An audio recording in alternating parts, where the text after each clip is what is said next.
They didn't just hurt you. They studied your soul, found your deepest wounds, and then used them to destroy you. And when they left, they didn't cry. They celebrated. But what they didn't know was this. While they were walking away from you, they were walking straight into a collision with God. Because you weren't just anyone. You were chosen, covered, anointed. And when a narcissist touches what belongs to God and thinks there'll be no consequences, heaven responds.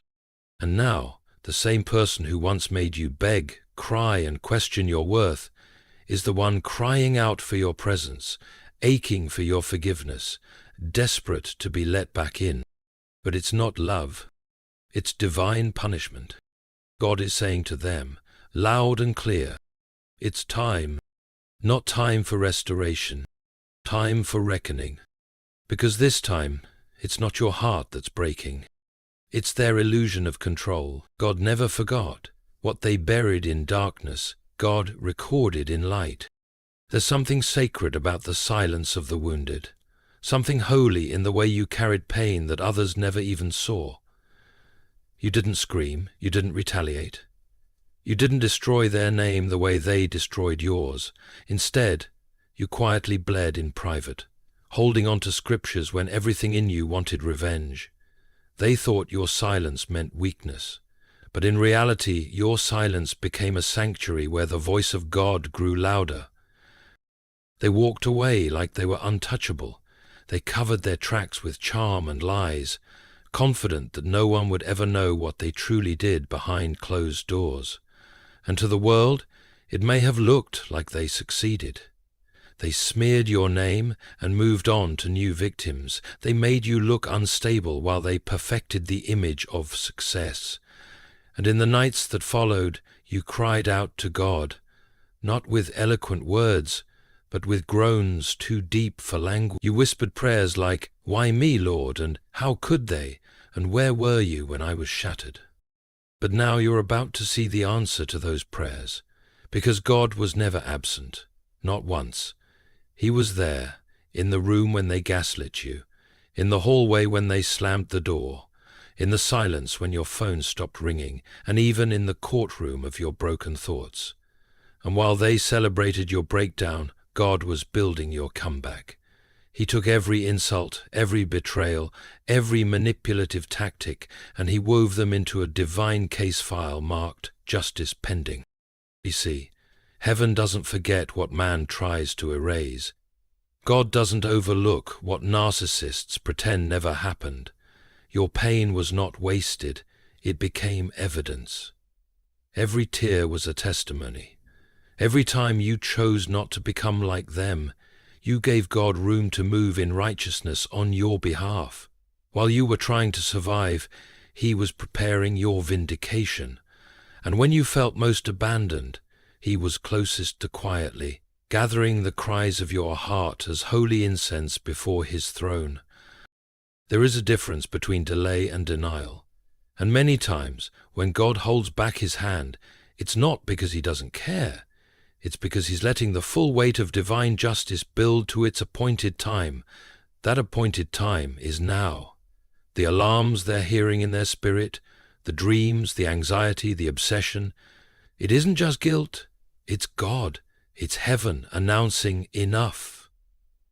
They are now standing in the very same emotional torment they once made you drown in. But for them, it's not a test, it's a consequence. God is not marked. That's not just a verse. It's a principle written into the spiritual laws of the universe. What they sowed in darkness, they're now reaping in public. And it's not karma, it's correction. It's not the universe balancing itself. It's the God of Abraham, Isaac, and Jacob defending His child. The one they left for dead is the one God resurrected. The one they tried to bury is the one God is now honoring. You may not have seen the justice when you wanted it, but now you're going to witness the fulfillment of every promise He whispered to you in your wilderness. So don't regret your silence. Don't regret that you didn't clap back or seek revenge. Your restraint didn't make you weak. It gave you spiritual authority. God doesn't fight for those who take vengeance into their own hands. He fights for those who put their pain on the altar and say, "Lord, you judge." And he has judged, not with bitterness, not with malice, but with holy fire. They are desperate now, not because they've changed, but because they've been found guilty in the court of heaven. And their punishment has already begun. The loss of you. The loss of your presence. The loss of that safe place they once thought they could return to whenever they pleased. Now they see clearly what they had, but they can no longer reach it. That distance, that silence, that finality. It is not rejection, it is justice. Because God never forgot the way they twisted your words. He never ignored how they made you feel crazy for needing love. He never overlooked the way they exploited your compassion, manipulated your faith, and shamed your tenderness. All of it mattered to him. All of it is accounted for.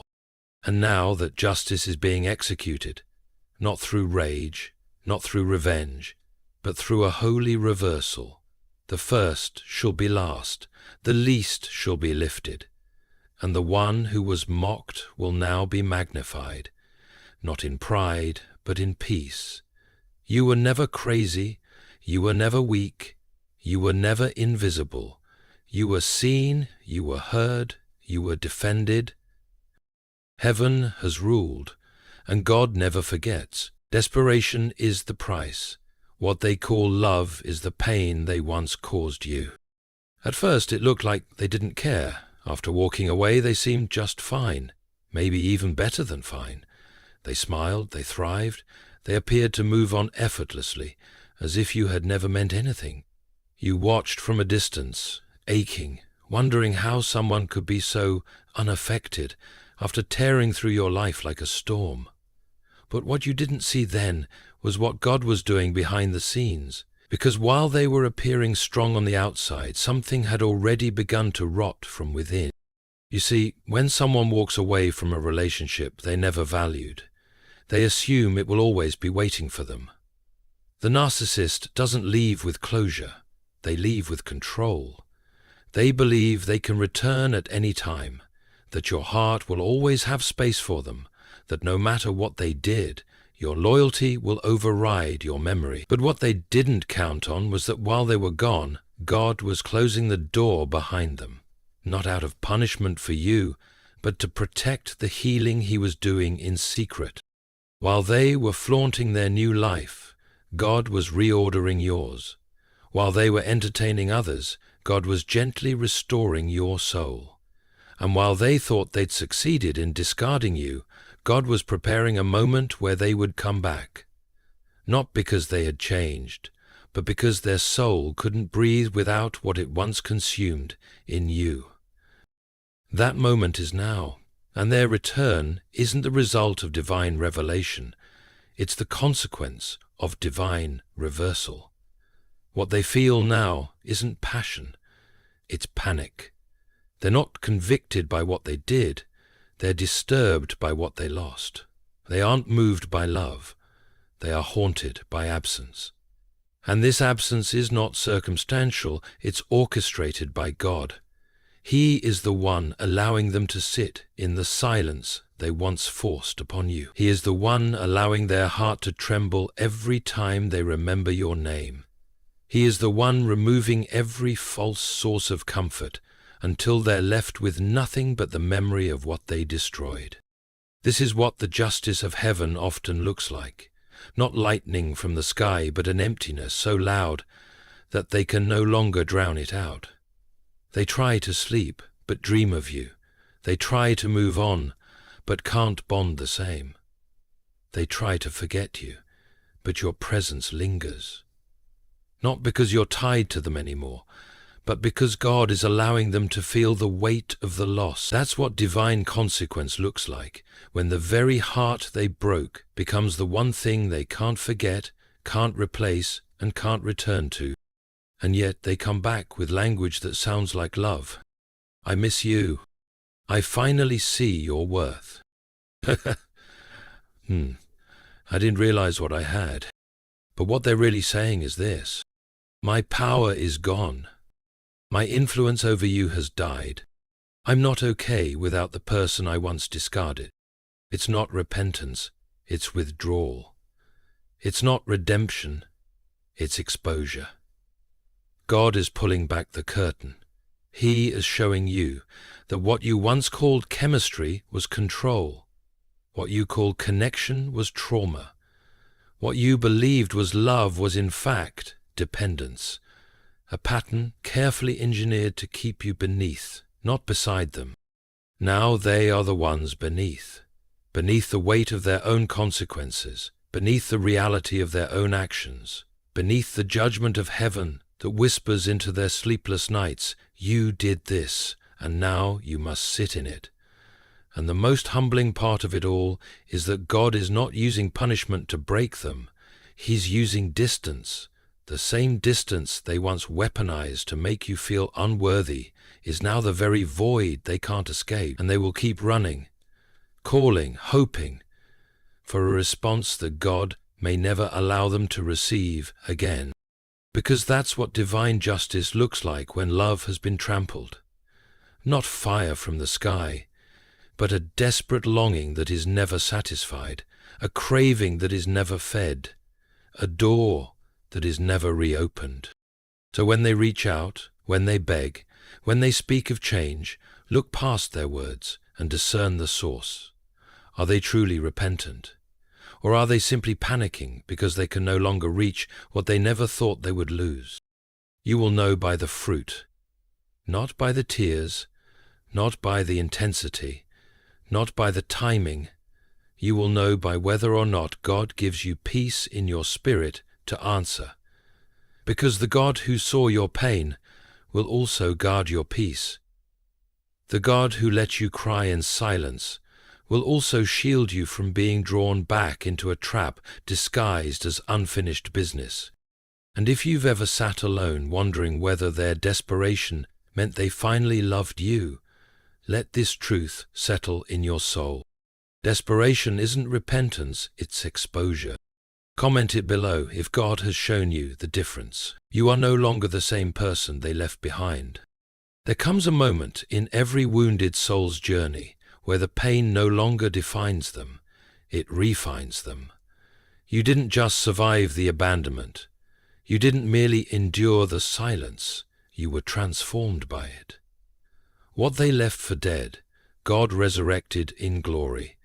And the person they remember, the version of you they manipulated, is no longer available. That version is gone, buried in the ashes of your heartbreak, and in its place now stands a different woman, or man, crowned not in bitterness, but in wisdom.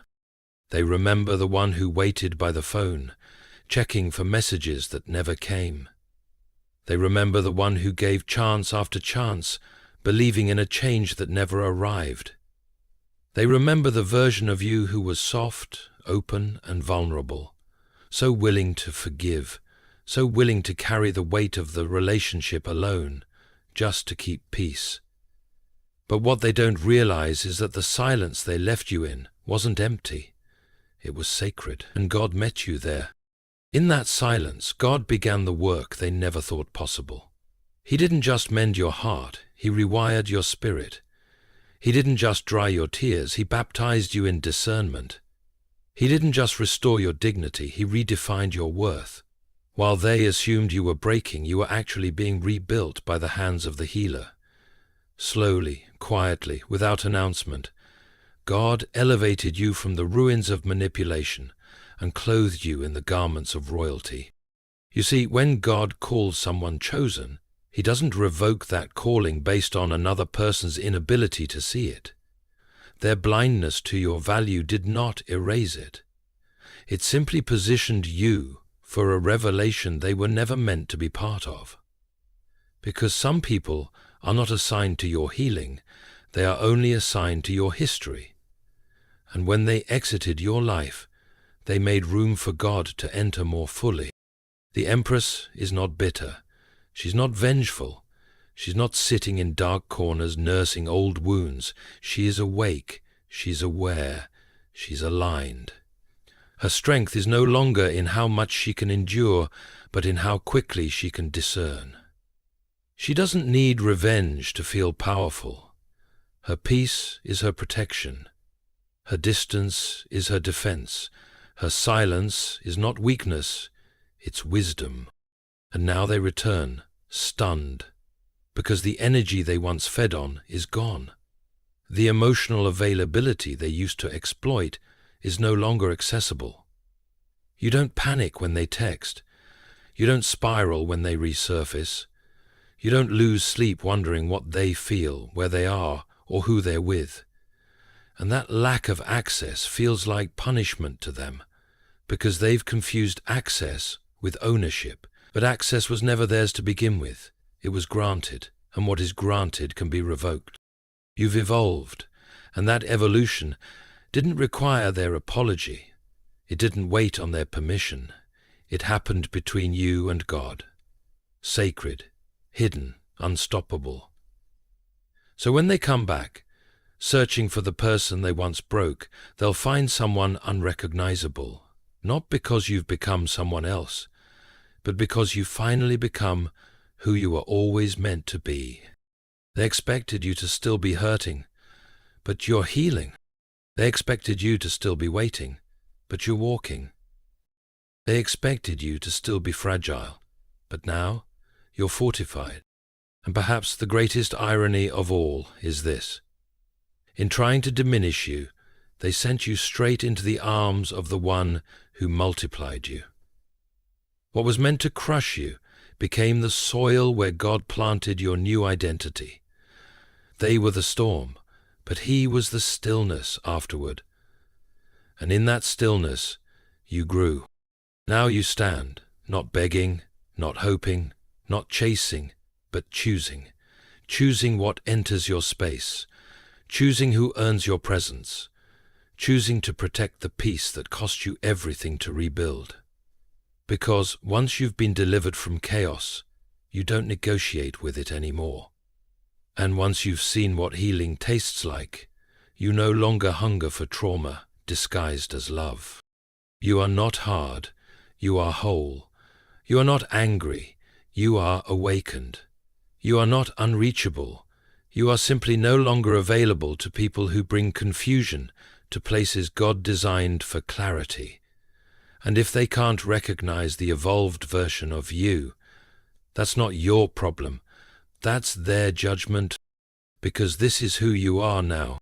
Not a shadow, not an option, not a backup plan, but chosen, set apart, empress. And the door they once walked through so carelessly is no longer a revolving one, it's a gate. And gates, once sealed by God, are not opened again by human charm. What they once had access to freely, they must now behold from a distance. You are the empress now, and you don't chase. You reign. Divine irony. They want love, but now face the void they created. It is one of the most sacred and poetic truths of divine justice. The very thing they so casually discarded becomes the one thing they can never seem to reclaim. Not because you're cruel, not because you've hardened your heart, but because God has altered the terms. What once was available through grace is now guarded through wisdom. And that shift, that holy reversal, is what drives them mad. They wanted to be wanted, needed to be needed, and for a long time they were. They fed off your vulnerability like it was oxygen. Your love was their safety net.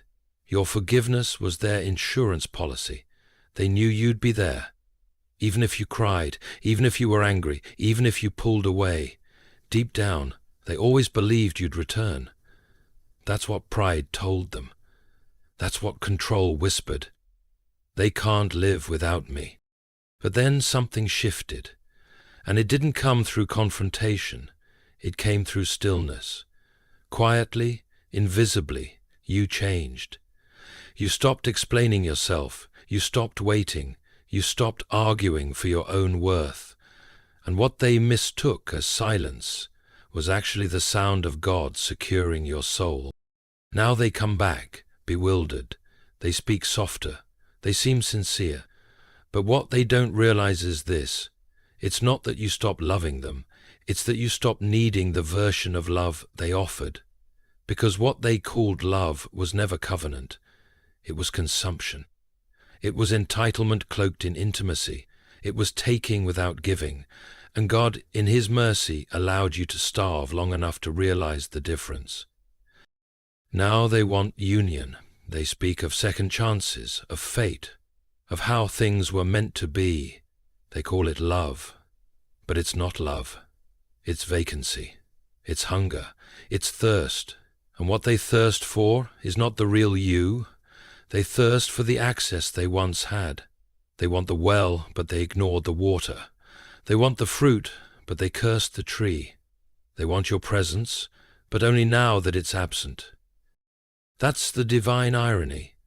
The very silence they once used to torture you has now become your shield, and their torment. They used to walk away just to see if you'd chase. Now they call and wait for replies that never come. They used to weaponize distance to keep you unbalanced. Now God uses distance to expose their instability, and the void they created, it's no longer yours to carry. It's theirs to feel. They're asking questions now, questions you used to cry over. Why won't they talk to me? What happened to the love we had? How did they become so cold? And each unanswered question is a mirror that reflects back everything they once refused to acknowledge. The abandonment, the cruelty, the spiritual theft. They can't outrun it anymore, not because you're punishing them, but because God is making sure they taste what they served. And it's not revenge, it's revelation. This is what it looks like when heaven intervenes. God doesn't just balance the scales, He rewrites the story. And in His version, the one who was mocked is now the one who walks in silence and power. The one who was overlooked is now the one they can't stop looking for. The one who was left is now the one God has lifted. And the distance between you? It's not just emotional, it's spiritual. They don't realize it, but they're not just locked out of your life. They're locked out of the version of you that existed before the storm. That version, the one they wounded, was soft and wide open. This version? She's guarded by glory. He's protected by purpose. And no amount of tears, confessions, or desperation can force the door open again. That's the judgment they never expected. Not rejection, but irrelevance. Not cruelty, but consequence. They thought you'd always be available, but God has made your absence louder than your presence ever was. They feel it in their bones. They sense it in the quiet. And what was once their playground is now holy ground they can't walk on without trembling. This is divine irony at its most righteous. The person they thought was weak now walks in authority. The heart they thought they could manipulate now beats freely, unburdened. The love they once abused has evolved into discernment, and the silence they hear now, it's not from you, it's from heaven. A silence that says, this season is over. That access is gone, and what you once held, you will not hold again. Not because you're cruel, but because God is just. And sometimes, the most powerful justice is the sound of a door that no longer opens. The choice is yours. You're not waiting at the door. You hold the keys. There was a time when you would have given anything for another chance, just one moment to be heard, to be understood, to be held by the very one who shattered you. There was a time when their voice could unravel you, when their presence could undo your healing, but that time is gone. Not because you hardened, but because you healed. Not because you became distant, but because you finally became whole. And now they are back, not with clarity, but with desperation. Not with peace, but with panic. And the most powerful shift has occurred. You are no longer the one waiting by the door. You are the one who holds the keys. What once felt like powerlessness is now discernment. What once felt like longing is now wisdom. You see them clearly now, not as the one you prayed would return, but as the one God removed to save you. And that clarity has changed everything. You don't need closure anymore. You've been covered by grace. You don't need an apology to be free. You've already been set free by truth. And perhaps most strikingly, you no longer need to be chosen, because you've realized that being chosen by God outweighs every human rejection. Still, the offer sits before you. They are here, eyes lowered, voice trembling, words rehearsed. It almost feels like the moment you once begged God to give you. But it doesn't feel like resurrection. It feels like interruption. It doesn't bring peace. It stirs a silence so sacred you can't afford to let it be broken. And as much as your flesh may still remember the ache, your spirit is no longer tethered to their return, because this is not just about emotion anymore. This is about assignment. This is about stewardship. This is about protecting what God has entrusted to you. Your healed heart, your renewed mind, your sanctified peace. You've grown too much to go back. You've suffered too deeply to make that suffering meaningless. And more than anything, you've walked with God too intimately to betray His voice now. He didn't bring you out of that pit just so you could jump back into it wearing a new outfit. He didn't restore your wings just so you could go back to the cage. No, this isn't about them anymore. This is about obedience. This is about what God is asking of you now. Because even if they've changed, even if they're sincere, not every apology is an invitation. Not every return is meant to be received. Not every voice deserves access to what God has healed. Sometimes the greatest act of forgiveness is distance. Sometimes the greatest display of love is silence. And sometimes the most Christ-like thing you can do is to release someone completely, even as they beg to stay. The power now rests with you. But it is not the kind of power that seeks revenge. It's the kind that recognizes what's holy and refuses to hand it over to what once defiled it. This power doesn't roar, it rests. It doesn't strike, it stands. It doesn't need to prove anything, it simply knows. And that knowing, that quiet, unwavering confidence in who you are and who God has called you to be, that is what they never expected. That is what they cannot manipulate. That is what renders their desperation powerless. Because now, for the first time, the choice is truly yours, and they no longer get to shape the outcome. You do. Not from pride, but from protection. Not out of vengeance, but out of vision. Because what you've built with God in the silence is too sacred to be handed over for the sake of sentiment. And the healing that took years to birth will not be undone in the span of a few emotional apologies. No matter how genuine they sound, you have the choice now. You can open the door, or you can bless them from a distance. You can say yes, or you can say no, with peace in your soul and fire in your spirit. Because the one who cried for love now walks in it. The one who begged for mercy now stands inside of it. And the one who thought they'd always be the one choosing now finds themselves at the mercy of a door that may never open again. And that door, it's guarded by the one who restored you. That threshold, it's protected by the blood of every prayer you prayed.